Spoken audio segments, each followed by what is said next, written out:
What's going on, everybody? Coach Matt, Coach Sarge. This is Matt and Matt Makes Sense.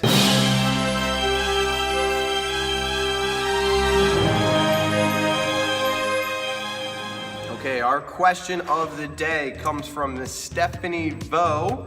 She wants to know, if we want to get more cardio for heart health, is it more beneficial before or after boot camp, or does it really matter? Good question, Steph. I would say it doesn't really matter if you would do extra cardio before or after. It's really up to you and what you prefer.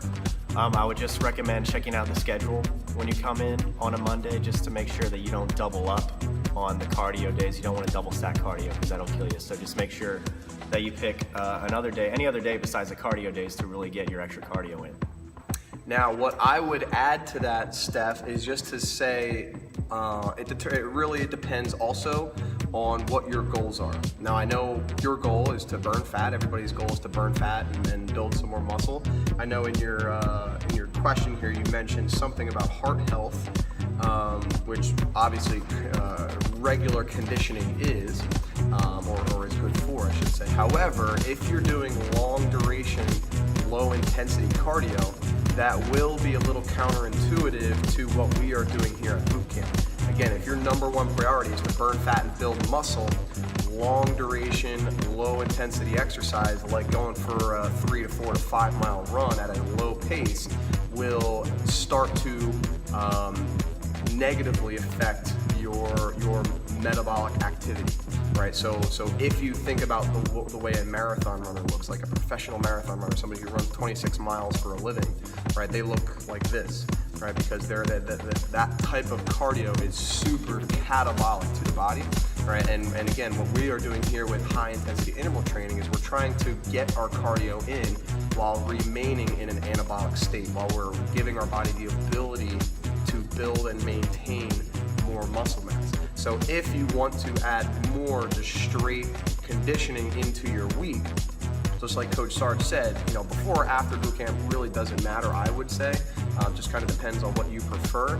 I would stack them on another conditioning day. Make sure you supplement them on the strength days. But when you do the conditioning on your own, make sure it's high intensity interval conditioning, right? So if you're going for a run, sprint for 30 seconds, walk for 10 seconds. Sprint for 30 seconds, walk for 10. Or do like wind sprints up a hill and then reverse lunge down the hill. I mean, there's lots of ways you can get extra cardio in without just doing like a straight 5 mile run. Because if you think about how you run, if you think about going for a 5 mile run, odds are you're not sprinting the whole time. Most likely you're gonna get yourself in a nice groove, in a nice rhythm, and you're gonna, finish the 5 miles, right?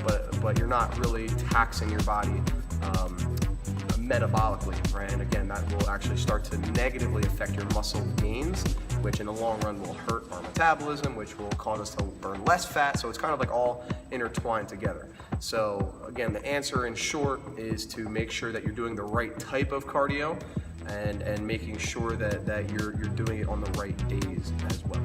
One final thing to add, Stephanie, come talk to either me or Coach Matt next time you're in here. We can discuss what your goals really are and why you want to get this extra cardio, because the science behind HIIT workouts here at Fit Body Boot Camp, we should be really crushing you in these. Like, you should barely be able to leave after we're done here.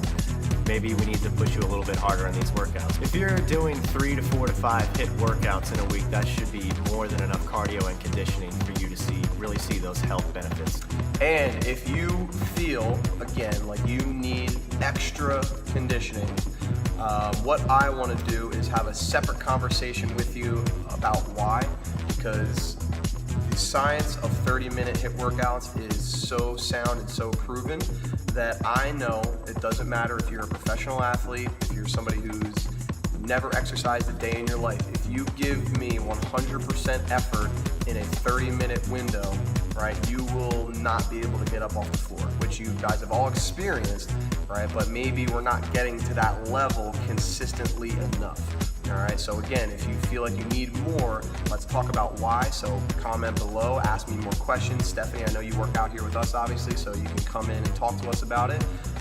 But again, if you're giving me 100% of what you can give for every single exercise, you won't even make it to 15 minutes before you feel like you have to, pass the hell out. So that's the science of 30-minute HIIT workouts. That's why it's so beneficial for us, because it's the best of both worlds in a short duration of time. So again, we need to make sure that we're utilizing our time effectively and we're not allowing ourselves to slack a little bit. Even if we're only taking a few seconds here and a few seconds there each interval, that makes a difference. So we have to learn and teach ourselves how to push our bodies beyond that comfort zone in every single exercise, and it will work.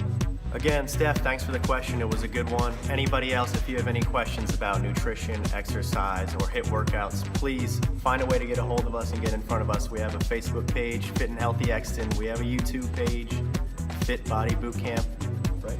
Exton Fit Body Bootcamp. Exton Fit Body Bootcamp. Subscribe to that. We'll be here answering more questions. Until then, guys, be unstoppable.